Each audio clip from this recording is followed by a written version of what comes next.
Israël, mets ton espoir à l'Éternel pour toujours.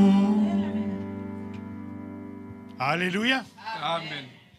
En qui mettez-vous votre espoir aujourd'hui? En l'Éternel. Amen. Vous pouvez vous asseoir quelques instants. Je tiens à vous saluer dans le nom puissant et merveilleux de notre Seigneur Jésus-Christ. Je vous apporte les salutations de vos frères, de vos sœurs, de l'Assemblée de Jomap, de mon épouse aussi.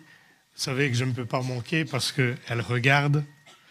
Et je ne tiens pas à me faire tirer les oreilles quand je vais rentrer ce soir. Je suis content de voir que ma sœur est bien arrivée du Canada. Il est celui qui garde notre départ et notre arrivée. Et que le Seigneur soit béni. Je suis heureux de pouvoir vous retrouver. Et je le dis souvent, je suis ici chez moi. Et quand vous venez à Jomap, vous êtes chez vous. Il ne peut y avoir de distinction de demeure parce que notre Père commun, se trouve ici, il se trouve à Jomap et il se trouve en divers endroits et que le Seigneur soit béni. Et j'aime mon Seigneur qui me dit, ne t'inquiète de rien, je suis avec toi. Amen. Alors que le Seigneur soit glorifié et que le Seigneur soit béni parce qu'il est un Dieu merveilleux. Ce matin, j'étais déjà dans la joie. J'étais comme David. Alléluia. Parce qu'on m'a dit, ce soir, tu vas dans la maison de Dieu. Alors je dis, Seigneur, où pourrais-je me trouver mieux ailleurs que dans ta maison? Dans ta maison, tu es là. Puisque tu dis, là où 2 ou 3 sont réunis en mon nom, je suis au milieu d'eux. Alors que le Seigneur soit béni, parce qu'il est au milieu de nous ce soir. Et ce soir, le Seigneur va encore pouvoir nous parler. Le Seigneur va encore pouvoir nous fortifier. Et aussi nous dire de pouvoir compter sur lui. Et ces chants nous ont rappelé qu'il nous a promis la paix, il nous a promis le bonheur, puisqu'il a dit que j'ai fait pour vous des projets de paix et de bonheur. Alors, si mon Seigneur a fait pour moi des projets, je n'ai rien à craindre. Parce que je dis souvent, vous le savez bien, si on fait des projets pour quelqu'un, c'est parce qu'on l'aime. Je ne vais pas faire des projets pour un ennemi. Je dirais qu'il se débrouille lui-même et moi, je vais faire des projets pour ceux que j'aime et qui me rendent cet amour-là. Et il a fait pour nous des projets. Et ces projets, c'est de pouvoir demeurer dans sa paix et de pouvoir vivre le bonheur. Vous savez, la vie éternelle, elle a commencé déjà ici. Le jour où vous avez dit « Oui Seigneur, je te donne ma vie », la vie éternelle a déjà commencé pour vous. Alors que le Seigneur soit béni et que le Seigneur soit glorifié. Est-ce que la joie est vraiment dans notre cœur ce soir?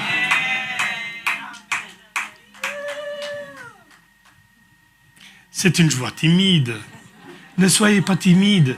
Je suis pareil à vous. Est-ce que vous êtes dans la joie ce soir?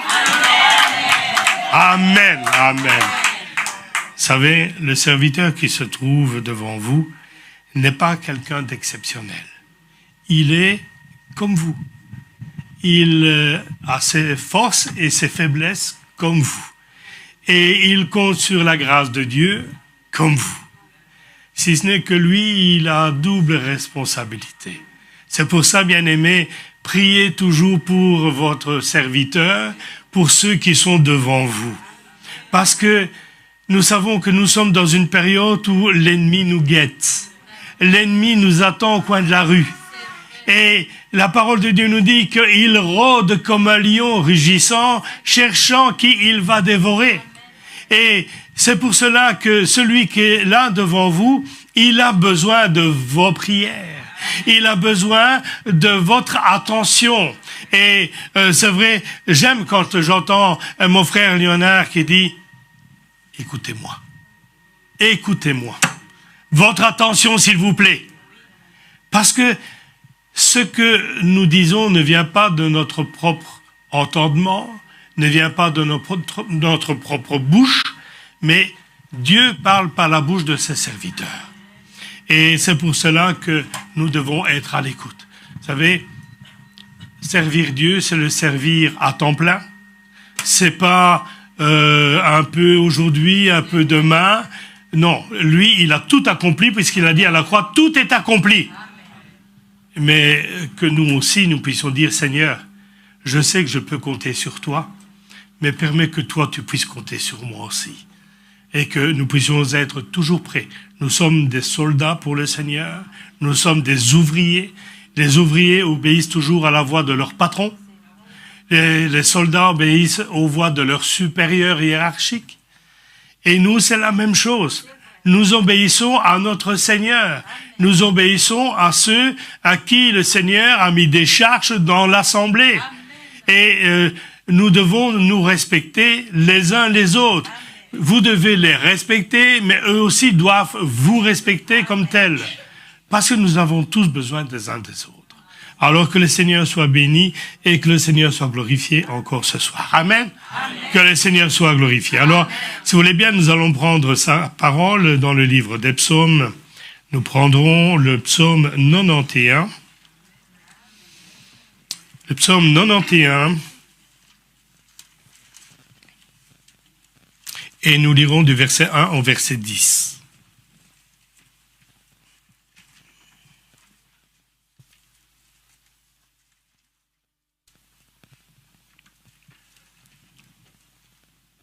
Amen.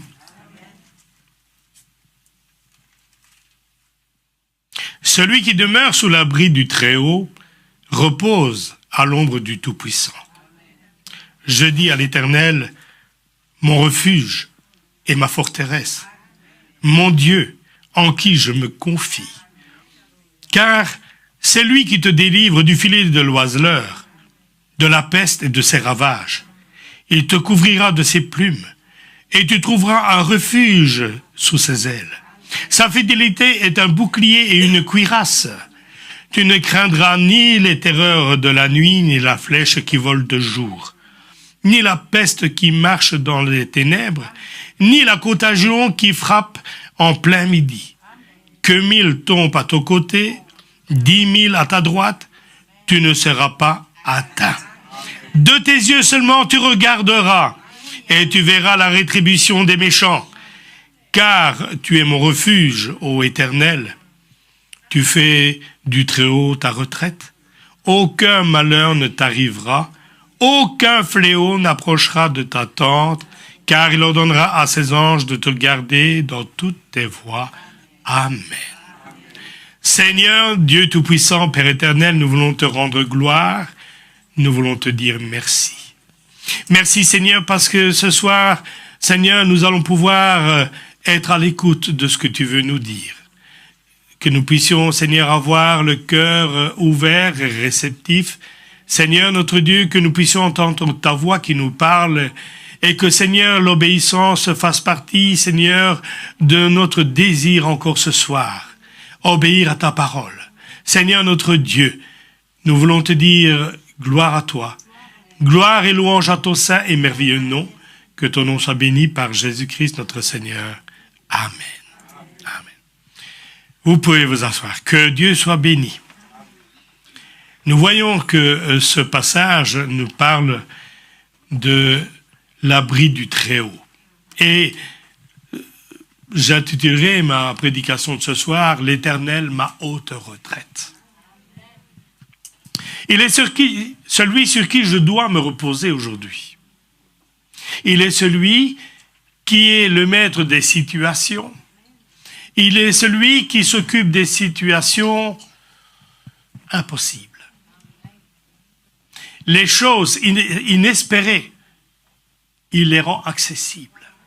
Ce qui nous semble impossible aujourd'hui, pour toi aujourd'hui, il peut les rendre possibles si tu crois qu'il est à haute retraite.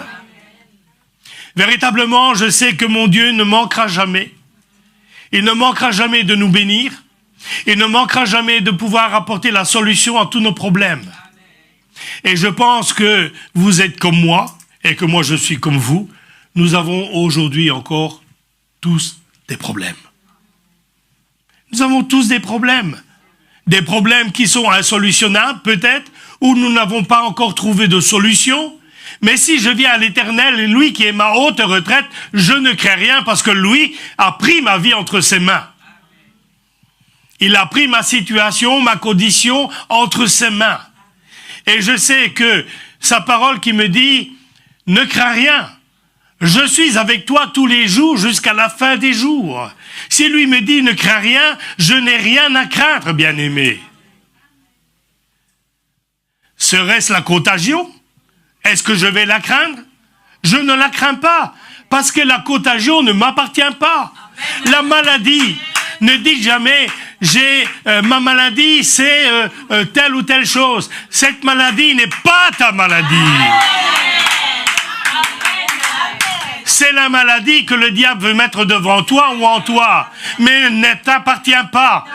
Elle a été retirée de toi par le sacrifice de Jésus-Christ. Alors, est-ce que n'importe quelle maladie, aussi grave soit-elle, va m'inquiéter? Je ne m'inquiète pas. Parce que lui, il est le maître des situations, de toutes les situations. Vous allez me dire, oui, mes frères, tu es inconscient alors. Si aujourd'hui le médecin me dit, Monsieur Gleaner, vous avez un cancer, vous en avez encore pour 2 mois à vivre. Est-ce que tu ne vas pas t'inquiéter? Je vais dire, ma confiance est en l'Éternel. Parce que je sais que je ne partirai qu'au moment où lui, il l'a choisi. Est-ce que c'est le cancer qui va me tuer? Non. Je partirai parce que c'est mon heure. Parce que mon heure est venue. Mais c'est pas parce que la maladie est là qui va m'emporter. Le moyen où le Seigneur va me rappeler, est-ce qu'il m'appartient? Et il ne m'appartient pas. Lui seul sait comment je vais partir. Moi, mon désir le plus profond, c'est que le jour où mon heure va venir, je sois là devant, afin que je puisse dire, Seigneur, jusqu'au bout, Seigneur, j'aurais pu te servir. Jusqu'au bout, Seigneur, j'aurais marché avec toi. Ça, c'est mon désir. Mais même ça, je ne peux pas le dire. Je ne peux pas dire que je mourrai en chair. Lui seul sait quand je vais partir. Sait comment je vais partir. Vous savez, nous avons tous eu cette pandémie et quand j'entendais, oui, le Covid a tué un tel, je dis non, le Covid ne tue personne. Ceux qui sont partis parce que leur heure est venue. Mais je peux très bien partir d'un rhume qui n'est pas bien soigné. Je peux partir parce que j'ai fait une embolie, ou je peux partir parce que je traverse la route et puis une voiture vient, me renverse et ma vie est arrachée. Mais ce qui est le plus important, bien aimé, c'est de savoir en qui je crois. En qui je mets ma confiance. Est-ce que je vais dire, Seigneur, donne-moi encore de vivre pendant 20 ans ou 30 ans? Prolonge-moi ma vie de 20 ou 30 ans. Je ne le dis pas. Je ne le dis pas. Parce que si je demande à Dieu de me prolonger la vie, c'est que je ne suis pas prêt à partir. Si je suis prêt à partir, je dis, Seigneur, tu me reprends quand tu veux. Et l'apôtre Paul dit, la mort est pour moi un gain. Mais je dis, Seigneur, le jour où mon moment vient, dans ta grâce, permets que je sois debout. Permets que je te serve. Permets que, surtout, je puisse être un témoignage pour ceux qui entendront parler de moi après mon passage. Vous savez, c'est une chose qu'on ne pense pas souvent. On pense à régler notre vie sur le moment présent et on voit les choses au temps présent, mais on ne se dit pas que vont penser les gens que je vais laisser derrière moi. Est-ce que je vais laisser une bonne odeur? Est-ce que je vais laisser un bon témoignage? Est-ce que les gens vont se souvenir avec moi, avec joie, de m'avoir rencontré? Ou alors est-ce qu'ils vont essayer de vite m'oublier? Oublier peut-être ce que j'ai dit, oublier ce que j'ai fait, parce que ce que j'aurais fait, dit, n'était pas à la gloire de Dieu. Nous devons avoir le souci, non seulement d'être agréable à notre Dieu, mais du témoignage que nous laissons. Le témoignage, ce n'est pas toujours celui qu'on rend, mais c'est celui que les autres voient de vous. Parce que si vous êtes un bon orateur, si vous avez la parole facile, vous allez pouvoir faire pleurer les gens avec un témoignage que vous allez raconter. Mais quand on vous regarde, au moment où vous ne vous y attendez pas, c'est là que les gens voient à qui vous appartenez. De qui êtes-vous l'enfant? Êtes-vous l'enfant de Dieu ou l'enfant de maman? C'est comme ça. Vous savez, je connais des personnes qui disent « Amen, Amen, Amen », mais quand je vois leur langage ou leur comportement, je dis « Il y a un problème. Il y a un problème. » Si le Seigneur a dit « Vous êtes la lumière du monde », il faut que la lumière brille. Mais pour qu'elle brille, il faut qu'il y ait quelque chose qui l'alimente. La lumière, nous avons là des néons, il faut qu'il y ait l'électricité pour que la lumière s'allume. Nous devons avoir le Saint-Esprit pour que nos lampes fonctionnent. Et si nous avons le Saint-Esprit en nous, véritablement, nous savons comment Dieu va nous conduire à pouvoir briller, à pouvoir apporter un bon témoignage et surtout être un parfum de bonne odeur. Vous savez, je pense que nous aimons tous le parfum. Quand vous allez dans une parfumerie, avant de choisir un parfum, vous testez les parfums.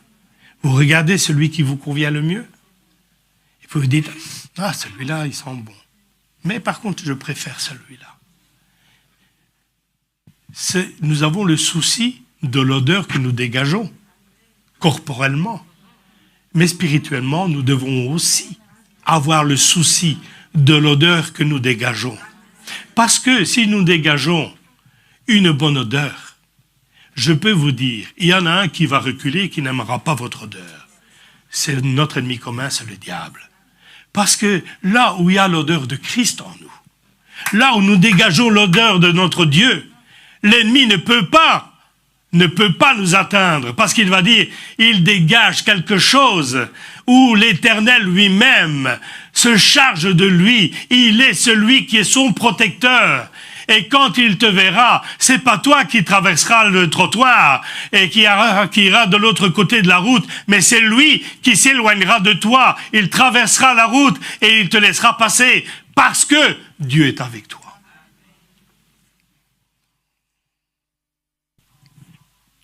Le Seigneur aujourd'hui nous dit de pouvoir nous fortifier. Ayez bon courage, bien-aimés, parce que le Seigneur revient bientôt. Est-ce que vous le pensez? Amen. Est-ce que vous le désirez? Amen. Moi, je dis Amen, Amen, Amen, Amen, Amen. Parce que vivre dans un monde comme celui-là, c'est pénible. C'est pénible, bien-aimés, pour des enfants de Dieu, vivre dans un monde tel que celui-là, où le mal est à son comble. Vous savez, la parole qui est la vérité dit que dans les temps de la fin, on appellera bien mal et mal bien. N'est-ce pas ce qu'on fait maintenant? C'est comme cela, bien-aimés. Essayez de mettre une petite claque sur la fesse de vos enfants. Vous allez voir si vous n'allez pas avoir des problèmes. Après, on s'étonne que dans les rues, il y a de l'insécurité, où vous entendez des accidents comme à Héron, du côté de Liège, où des jeunes ont lancé une plaque d'égout sur un camion et ont tué le conducteur. Voilà le monde. Et je comprends pourquoi la Bible me dit « n'aimez pas le monde ». Parce que dans ce monde, on ne peut rien trouver de bien. Dans ce monde, on ne trouve que des situations impossible, où il n'y a pas de solution, dans ce monde où on trouve la tristesse, bien-aimés. Regardez simplement ceux qui marchent dans ce monde. Vous verrez comment ils marchent. Ce sont des gens qui sont les épaules tombantes. Ils regardent le sol parce qu'ils n'ont pas de vie en eux. Un chrétien, on doit pouvoir le reconnaître quand il marche dans la rue. Parce qu'un chrétien, il regarde droit devant lui. Un chrétien, il a le sourire. Pourtant, c'est pas plus facile pour un chrétien que pour quelqu'un que dans le monde. Nous avons des attaques en grand nombre. Il est dit dans la parole, le malheur atteint souvent le juste. Et un malheur, c'est pas juste une petite bricole. Le malheur, c'est quelque chose d'effroyable, atteint souvent le juste. Mais béni soit le Seigneur que le verset ne s'arrête pas là. Mais l'Éternel en délivre toujours. Alors voilà pourquoi je ne crains rien. Voilà pourquoi je ne redoute rien. Il est celui qui est le spécialiste de toutes les situations. Il est le spécialiste de toutes les maladies.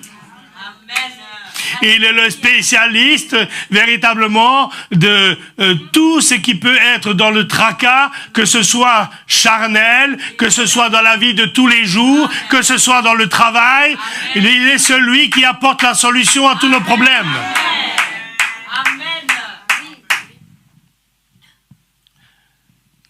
Il y a un frère que j'ai vu il n'y a pas longtemps. J'ai aimé son expression. Le docteur Jésus. C'est vrai qu'il est réellement le meilleur des docteurs. Et il a la charge du meilleur hôpital. Celui des causes perdues. Mais où il y a toujours des solutions. Il a remporté la victoire sur toute maladie. Il est notre avocat en même temps. Et il n'a jamais perdu une seule cause. Toutes les causes, il les a gagnées. Alors, est-ce que je vais m'inquiéter? Il est ma haute retraite. Il est mon secours. Quand je suis pas bien, quand je suis faible, d'où me viendra le secours? Le secours me vient de l'Éternel. C'est là que je relève ma tête. Et je dis, Seigneur, j'ai besoin de toi. J'ai réellement besoin de toi aujourd'hui. On essaye de trouver des situations, dans les situations que nous vivons, des solutions. Parfois, nous passons beaucoup de temps à essayer de trouver. Mais nous ne trouvons pas. Pourquoi? Parce que nous cherchons mal. Allons à celui qui est le spécialiste. Allons vers celui qui a dit, je suis avec toi tous les jours. Allons vers celui qui a dit, s'il prend soin des animaux des champs, des oiseaux, et vous, ne valez-vous pas plus qu'eux? Je n'ai jamais vu le juste abandonné, ni ses enfants mendier leur pain. Il pourvoit en toutes choses. Il ne manque jamais. Simplement, ce qu'il attend de toi, c'est que quand tu as un problème, réellement, tu puisses aller dans cette retraite. Vous savez, quand on dit on fait une retraite, c'est-à-dire on va à un endroit à l'écart. Il y en a qui font des retraites dans des abbayes, ou ils vont là à l'écart pour se ressourcer.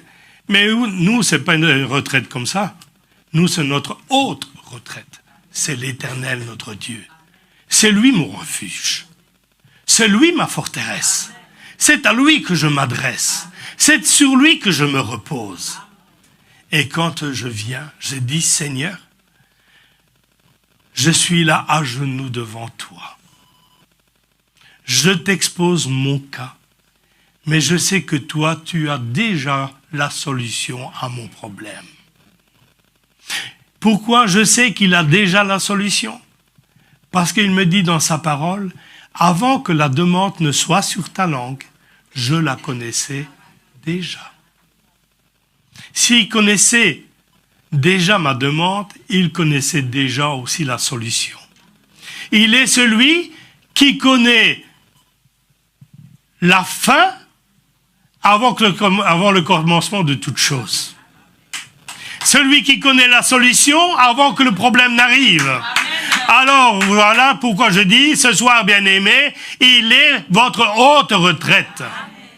Reposez-vous sur lui et sur lui seul. Et vous verrez combien son bras est fort, combien son bras est puissant. Son oreille n'est pas trop dure pour vous entendre et son bras trop court pour vous bénir. Il est celui qui répond en toutes choses. Je vais prendre avec vous un passage. Nous le connaissons tous. C'est dans Marc 5.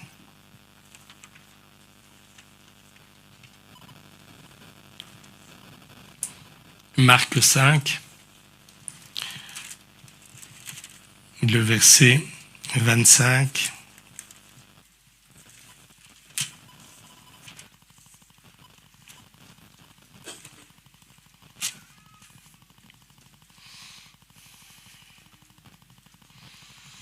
Vous connaissez ce passage. Mais c'est le passage, pour moi, par excellence, pour la manifestation de la foi.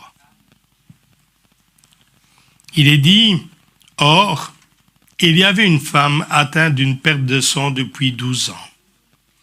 Elle avait beaucoup souffert entre les mains de plusieurs médecins. Elle avait dépensé tout ce qu'elle possédait. Elle n'avait éprouvé aucun soulagement, mais était allée plutôt en empirant. Ayant entendu parler de Jésus, elle vint dans la foule par derrière et toucha son vêtement. Car elle disait, « Si je puis seulement toucher ses vêtements, je serai guérie. » Au même instant, la perte de sang s'arrêta et elle sentit dans son corps qu'elle était guérie de son mal. Jésus connut aussitôt en lui-même qu'une force était sortie de lui et se retournant au milieu de la foule et dit, « Qui m'a touché ? Qui a touché mes vêtements, pardon ?» Ses disciples lui dirent, « Tu vois, la foule te presse et tu dis qui m'a touché ?» Il regardait autour de lui pour voir celle qui avait fait cela. La femme effrayée et tremblante, sachant ce qui s'était passé en elle, vint se jeter à ses pieds et lui dit toute la vérité. Mais Jésus lui dit, « Ma fille, ta foi t'a sauvée, va en paix, sois guérie de ton mal. Amen. » Bien-aimés, quelle merveilleuse situation impossible. Je vais me dire, merveilleuse? Impossible. Je dis oui, merveilleuse, parce que dans la chose qui était impossible, elle a trouvé la solution possible. Et il faut un peu remettre la situation, bien-aimés. Cette femme a souffert pendant 12 ans. Elle est allée chez plusieurs médecins. Elle a dépensé toute sa fortune. Ça n'allait pas bien, au contraire, ça allait de mal en pis. La situation s'aggravait.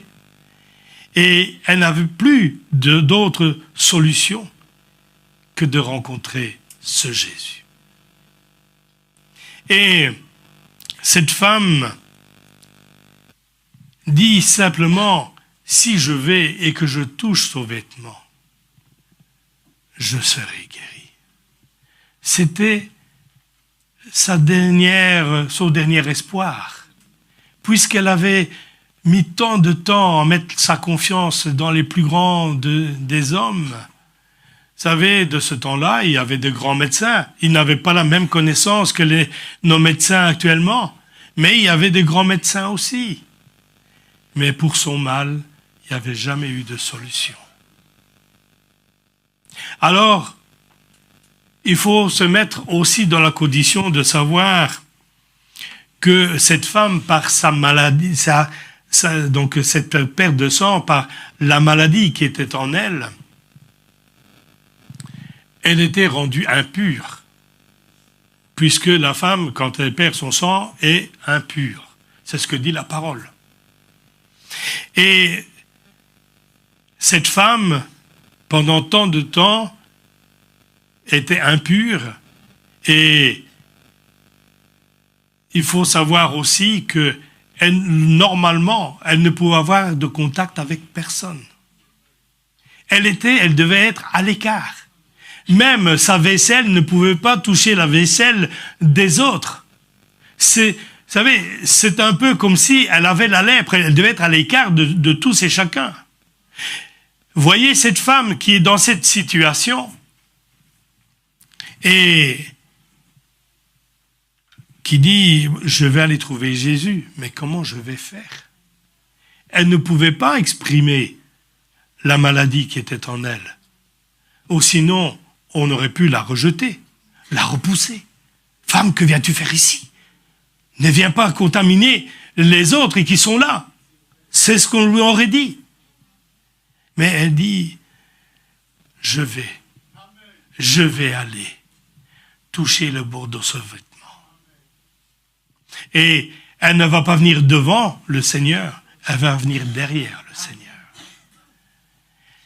Et cette maladie l'avait fortement épuisée. Parce que c'est une situation où le corps s'affaiblit. Pendant 12 ans, bien aimé, toujours perdre du sang, le corps était affaibli. Il n'y avait pas d'autre solution pour elle qu'aller trouver ce Jésus. Et elle vient avec un moral qui n'est pas brillant, parce que après avoir essayé tout pendant autant de temps, le moral pourrait être au plus bas. Des fois, nous, quand on a quelque chose qui nous tracasse, au bout de 3 semaines, étant dans ce tracas, on baisse déjà les bras. On s'est dit, le Seigneur m'a oublié. Le Seigneur ne m'entend pas. Oh Seigneur, Seigneur, réponds-moi tout de suite. Mais le Seigneur sait pourquoi il te fait attendre. Ne travaille-t-il pas notre patience à travers l'épreuve? Et quand on voit cette femme autant de temps, on peut comprendre que son moral n'était pas très haut. Mais elle entrevoyait une délivrance, une guérison à travers ce Jésus. Elle va venir, là aussi, ça a été le parcours du combattant. Parce qu'elle vient, il faut que discrètement, elle s'approche de Jésus avec une foule qui presse le Seigneur de toutes parts. Et là, nous voyons que cette femme, elle a certainement dû pousser du coude pour se rapprocher de Jésus. Elle avait le désir de le toucher. Et nous, des fois, on dit, Seigneur, donne-moi, mais on n'est même pas capable de s'approcher de lui. On aime bien que le Seigneur fasse les pas vers nous, mais nous ne sommes pas très courageux d'aller vers lui. Elle est allée, parce qu'elle savait que c'est en allant près de lui qu'elle allait trouver cette solution. Ça allait être pour elle cette haute retraite. Celle allait pouvoir véritablement trouver le bonheur dans sa vie. Et cette femme pousse peut-être des coudes pour s'approcher, et quand elle arrive derrière le Seigneur, elle touche le bord de son vêtement.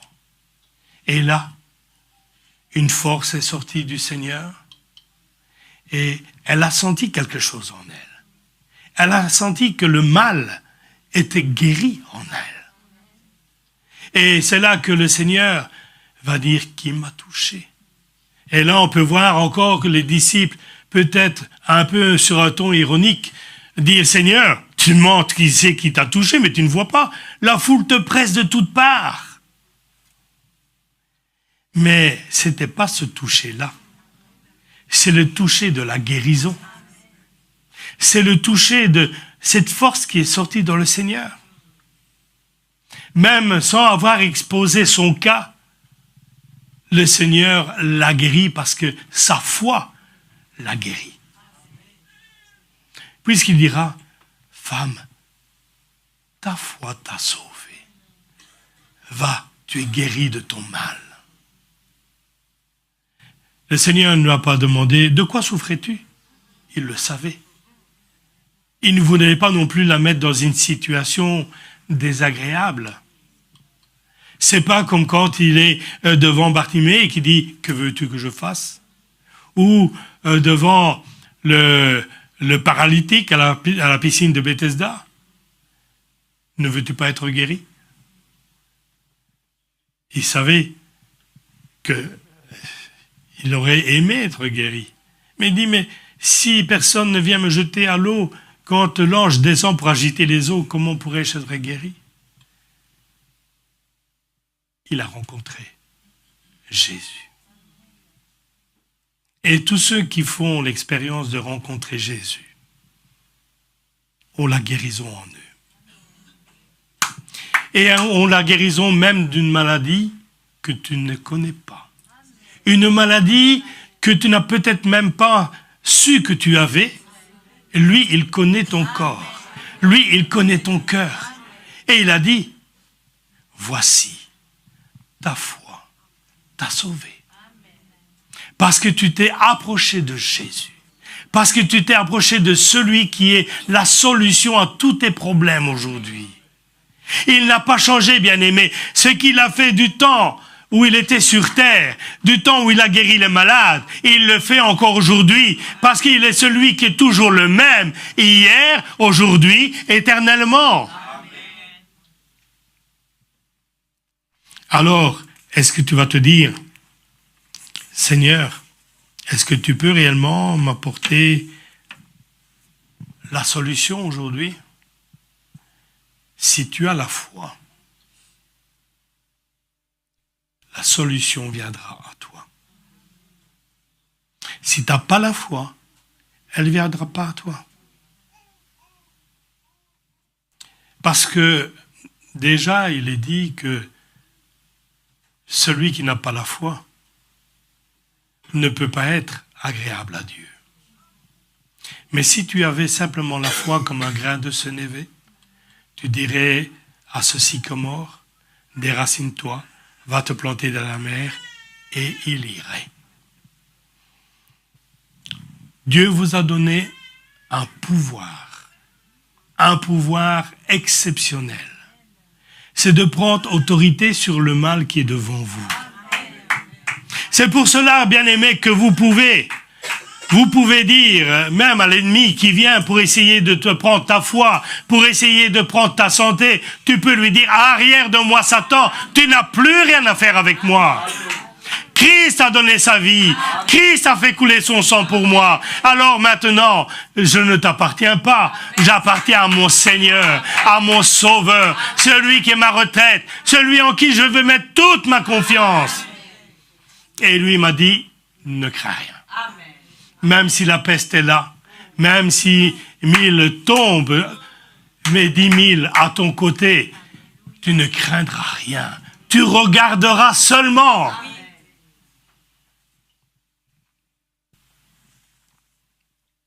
Vous savez, il n'y a pas si longtemps que ça, j'avais eu l'occasion de prier pour une sœur qui avait fait un AVC. Et cette sœur était tombée dans le coma.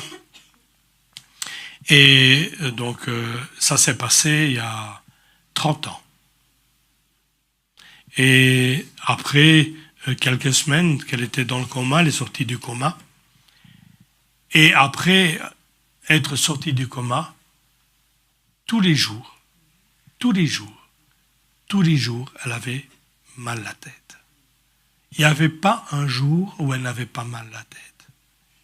Et donc, elle m'a exposé ce cas.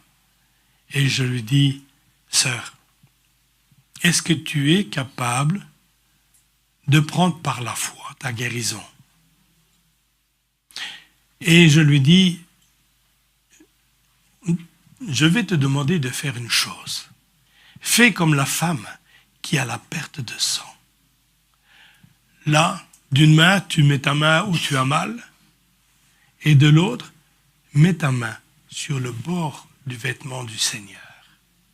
Et dis-toi, si je touche le bord du vêtement du Seigneur, je serai guéri. Nous avons prié ensemble, et le dimanche suivant, elle a rendu témoignage. Un mal de tête de 30 ans, parti, balayé, par la puissance de notre Seigneur. Il est celui qui règle les situations impossibles, les situations désespérées. Oh, peut-être tu te dis, j'ai dans ma vie une situation que je n'ai pas de solution. Ou dans mon travail, il y a peut-être une solution que je cherche et que je ne trouve pas. Sache qu'aujourd'hui, si tu touches le bord du vêtement du Seigneur et que tu crois comme elle, si je vais, je sais que je serai guéri. Si tu fais la même chose en te disant, je sais que le Seigneur me donnera la réponse, je peux te dire, frère, sœur, tu vas repartir avec ce que tu auras eu besoin dans l'acquisition de ce que le Seigneur t'aura donné. Parce qu'il honore la foi de ses enfants. Et c'est pour cela que tu dois pouvoir évaluer la façon dont tu t'approches de ton Seigneur. Vous savez, il y en a qui s'approchent de Dieu comme ça, oh Seigneur, tu vois, je suis malade, mais est-ce que l'expression de la bouche est véritablement l'expression du cœur? Parce qu'il est dit que c'est de l'abondance du cœur que la bouche parle. Et j'ai déjà eu l'occasion de parler avec des personnes et qui disent, oh mais tu sais, je doute. Je dis, mais si tu doutes, c'est ce que ton cœur ressent.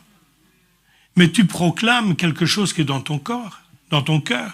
Mais si tu le proclames, cela te suit parce que tu l'attestes. Mais si tu attestes la guérison, si tu attestes que tu as la foi, alors tu proclames la foi et c'est là que tu trouves la force. C'est là que tu trouves la solution. Et c'est vrai que il faut parfois prendre du temps de s'approcher du Seigneur. Il faut parfois prendre du risque de prendre le temps pour aller vers le Seigneur. Et là, si vous avancez pour le trouver, il se montrera toujours à vous. Il se montrera toujours.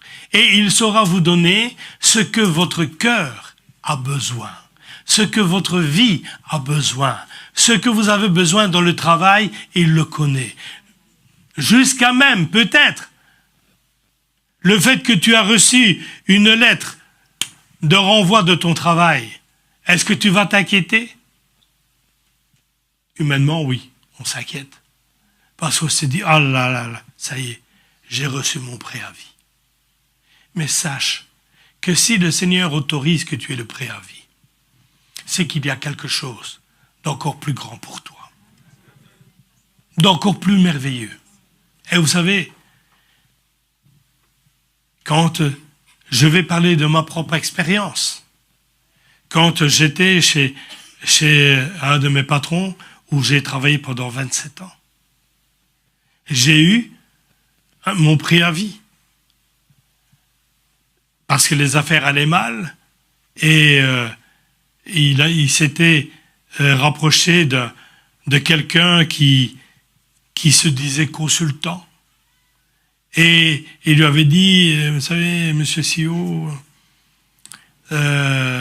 Daniel coûte cher, 27 ans qu'il est là, il faudrait peut-être vous en séparer pour prendre un jeune à la place qui vous coûtera moins cher. Et vous savez, quand vous avez presté 27 ans, il y a un long préavis, 17 mois de préavis. Ce qui veut dire que vous avez, comme on dit, l'épée Damoclès au-dessus de votre tête pendant 17 mois. Et puis vous vous dites, qu'est-ce que je vais faire après? Qu'est-ce que je vais faire? Et comme étant enfant de Dieu, j'ai travaillé jusqu'au bout, comme si je n'avais pas de préavis. C'était ma façon de faire. Mais par contre, ce consultant disait, quand je lui demandais comment allaient les affaires, puisqu'il était devenu l'intermédiaire, il dit « Oh, mais ne t'inquiète pas, ça s'arrange, tu vas voir, ton préavis certainement va tomber à l'eau, mais tu vas voir. » Et puis au bout des 17 mois, mon patron m'appelle et il me dit « Daniel, voilà, on ne sait pas renouveler ton contrat. » À ce moment-là, vous savez, j'étais à la porte de 50 ans et je dis « Seigneur, que vais-je faire? N'es-tu pas celui qui est capable de m'ouvrir des portes là où tout est fermé? » Et le Seigneur a permis que je puisse retravailler pour une société concurrente, avec le même style d'article, dans le même secteur. Je dis, pour moi, il n'y a rien de mieux. Parce que les clients que j'avais avant, je pouvais les revisiter.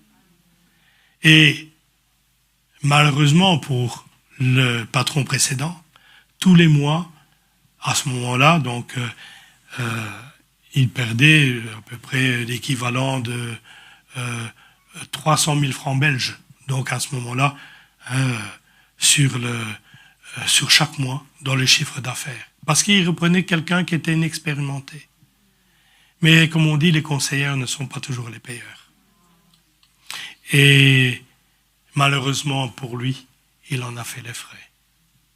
Vous savez, il a essayé de me recontacter par après, en me disant, Daniel, si tu veux, je peux te reprendre dans les mêmes conditions. Je te remets le même salaire. Tu reprends ton travail et tu seras chez nous comme tu l'étais auparavant. Et je lui dis, c'est bien gentil, mais je ne peux pas. Il dit, ne me donne pas tes réponses maintenant, je te rappellerai après. Et puis il m'a rappelé quelques jours après, il me dit, alors, quand est-ce qu'on se voit? Je dis, se voir, pourquoi? Il dit, mais pour qu'on puisse parler un peu de l'avenir et re-signer le contrat. Je dis, monsieur, vous m'avez jeté comme une vieille chaussette. Mais il y a quelqu'un qui m'a recueilli au moment où moi j'étais dans la peine. Cette personne m'avait déjà contacté au temps où j'étais chez lui. Et j'ai toujours dit non parce que j'avais un patron, je n'avais pas à me plaindre de lui. Mais comme il m'avait lâché et qu'un autre m'a repris, je n'avais pas lâché l'autre. Pour revenir sur quelqu'un en qui je ne pouvais plus avoir confiance. Et le Seigneur m'a montré que c'était peine perdue, parce que malheureusement pour lui, voyant que les situations empiraient, jour après jour, il a mis fin à ses jours. Je dis, c'est triste pour lui. C'est triste, parce que je sais qu'il ne connaissait pas le Seigneur. Mais moi, ce que je veux voir, c'est que quand j'étais dans la difficulté, l'Éternel m'a dit, ne t'inquiète pas, j'ai déjà pourvu pour toi. Et j'ai pu encore avoir quelques années avec le nouveau patron. Les choses donc ont été ce qu'elles ont été parce que ce patron, malgré qu'il était plus jeune que moi, n'avait pas une bonne santé. Il a dû arrêter ses affaires, mais le Seigneur m'a toujours donné du travail. Je ne suis jamais resté au chômage. Toujours le Seigneur a répondu. Jusqu'à ce jour, bien-aimé, je travaille. Jusqu'à ce jour, le Seigneur pourvoit à tous mes besoins. Et pourtant, vous savez, je vous ai déjà parlé des situations difficiles dans lesquelles j'ai vécu. Des situations très, très, très, très, très difficiles. Vous savez, quand vous devez travailler pour un patron et que pendant 1 an et demi, vous allez travailler et vous n'avez rien parce que l'État vous prenait tout. Mais l'Éternel a toujours pourvu à ce que j'ai quelque chose sur la table. Le Seigneur a toujours pourvu à ce que je puisse mettre du carburant dans ma voiture. Le Seigneur a toujours pourvu en toutes choses. Et gloire à Dieu, ces choses sont passées. Et je bénis le Seigneur pour ça. Pourquoi je vous parle de ça? C'est pas que je veux étaler ma vie. C'est afin que vous puissiez comprendre, que vous puissiez être dans n'importe quelle situation difficile. Il est le Seigneur qui répond à tous les besoins. Il est celui qui est capable de pouvoir vous relever quand vous êtes abattu. Quand vous êtes découragé, ne restez pas le genou par terre, mais criez à lui, relevez votre tête et lui tendra la main et il dira, donne-moi ta main et faisons une partie de route ensemble. Et là, tu pourras dire, Seigneur, que tu es bon. Là, tu pourras dire, Seigneur, combien tes bontés se renouvellent chaque jour pour moi. Seigneur, je ne manque de rien. Quand je me lève le matin, je lui rends gloire pour le souffle de vie. Bien-aimé, il y a des gens qui sont très jeunes, qui perdent la vie. Des enfants qui perdent la vie. Et moi, je suis là et je dis, Seigneur, quand j'ouvre les yeux, je reconnais la grâce que tu m'as faite au cours de ce jour de pouvoir être là. Voilà pourquoi je calcule le temps que je passe. Et je dis, Seigneur, fais de cette journée une journée bénie. Amen. J'aurai des difficultés, mais je ne vais pas dire, Seigneur, oh, tu vois les difficultés, oh, quelle journée j'ai passée. Non, déjà le matin, je dis que cette journée soit une journée bénie. Amen. Même dans l'épreuve, elle est bénie pour moi. Et le soir, je dis, Seigneur, merci de m'avoir béni et gardé durant toutes ces journées. Il ne manque pas. Il est ma retraite. Il est ma haute retraite. Il est mon refuge, celui sur lequel je compte chaque matin. Quand je me lève, je dis, Seigneur, sois béni, parce que tu me mets une tasse de café devant moi. Tu me donnes le pain, tu me donnes le beurre, Seigneur. Et je peux me nourrir. Et je dis, Seigneur, même s'il n'y a pas grand-chose, je me nourris même du peu, parce que je préfère le peu du juste que la grandeur et la richesse de l'impie, bien-aimé. Je sais que dans le peu, le Seigneur va faire de mon peu quelque chose de merveilleux. Vous savez, je vous ai déjà plus souvent raconté le témoignage de ma grand-mère. Quand elle manquait de pain, et qu'elle était dans sa chambre, et qu'elle disait, Seigneur, tu vois, mes hommes vont aller travailler, parce que papa, comme il avait 14 ans, mais il travaillait avec son papa, avec mon grand-père. Donc pour elle, c'était mes hommes. Papa n'était plus un enfant, il était un homme parce qu'il rapportait un salaire.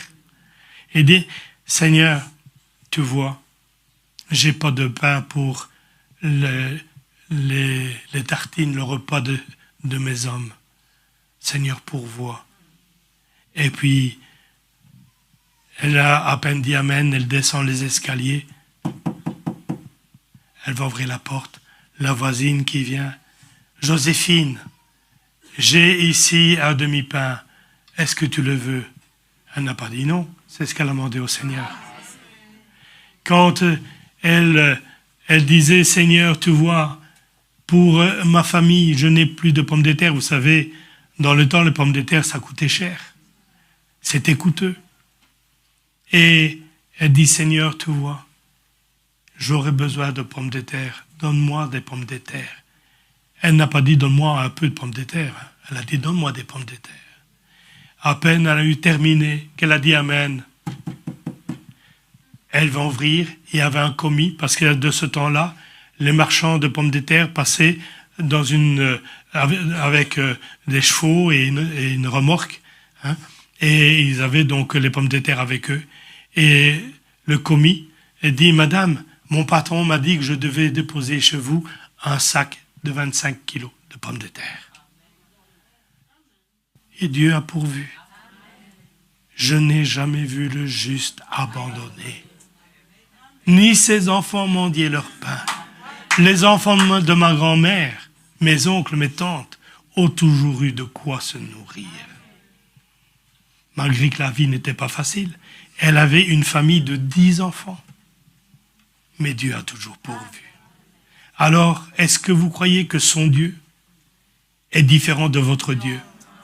Il est le même. Ce qui est peut-être différent, c'est votre foi et sa foi. Mais est-ce que pour autant, vous ne pouvez pas avoir la même foi qu'elle? Je dis, vous pouvez avoir même une foi encore plus grande que la sienne. Le tout, c'est une question de confiance. Quand on a foi en quelqu'un, c'est qu'on a confiance en lui. C'est que cette personne ne nous a pas déçus. Si vous avez confiance en moi, c'est que quelque part, je ne vous ai jamais déçu. Et si je dis, ne t'inquiète pas, je vais m'occuper de ton affaire. Vous allez dire, ah, le frère Daniel va s'occuper, donc je ne m'inquiète pas. Mais le Seigneur, c'est la même chose. Si vous lui faites confiance, alors sachez qu'il répondra. Mais si vous lui faites confiance, ne craignez rien. Ne vous attachez pas à ce que vous voyez, parce que ce que vous voyez, un jour passera. Mais regardez à l'invisible, parce que c'est toujours dans l'invisible que Dieu se manifeste, afin que la chose vous apparaisse, et que là vous puissiez dire combien l'Éternel est grand, combien mon Dieu est merveilleux. Je peux vous dire, mon Dieu, là je parle pour moi, je ne vais pas parler pour vous, mais j'espère que vous pouvez dire la même chose que moi. Mon Dieu est le plus grand, est le plus merveilleux, est le plus important dans ma vie. Et quand je dis Dieu est grand, Dieu est bon, je le limite encore. Et si chacun de nous disons, oui c'est vrai frère, Dieu est grand et Dieu est bon, ta valeur de la grandeur ou de la bonté n'est pas la même que la mienne et la mienne même que quelqu'un d'autre. Mais j'apprends à dire, parce que par habitude je dis l'Éternel est bon, l'Éternel est merveilleux. Mais j'apprends à dire, Dieu est infiniment bon. Dieu est infiniment grand. Parce que dans l'infini, ça englobe tout. Et là, si j'englobe tout, je sais que mon Dieu peut tout pour moi. Que le Seigneur vous bénisse et qu'il puisse vous fortifier. Sachez qu'il ne change pas et qu'il est toujours celui qui est capable de répondre à vos problèmes. Amen. Que le Seigneur soit béni et on va incliner notre tête et remettre toutes choses entre les mains de Dieu. Seigneur, Dieu Tout-Puissant, Père éternel, tu vois, Seigneur, tu connais les cœurs et la vie de chacun d'entre nous. Seigneur, puisses-tu prendre soin de chacun de nous, Seigneur, ce soir. Tu vois ce qu'il est bon de pouvoir accorder aux uns et aux autres. Mais ce que je te demanderai, Père, c'est que tu puisses mettre une foi ferme dans leur cœur, afin que jamais ils ne doutent de toi. Tu es celui, Seigneur, qui répond, tu es celui qui exauce, tu es celui qui fortifie, parce que c'est toi notre haute retraite, c'est toi notre refuge. Seigneur, nous savons qu'à l'abri de tes ailes, nous sommes protégés de tout. Alors, Seigneur, protège tes enfants, garde-les et fortifie-les, parce que nous te les présentons dans le nom puissant et merveilleux de Jésus-Christ notre Seigneur. Amen. Amen. Que le Seigneur vous bénisse.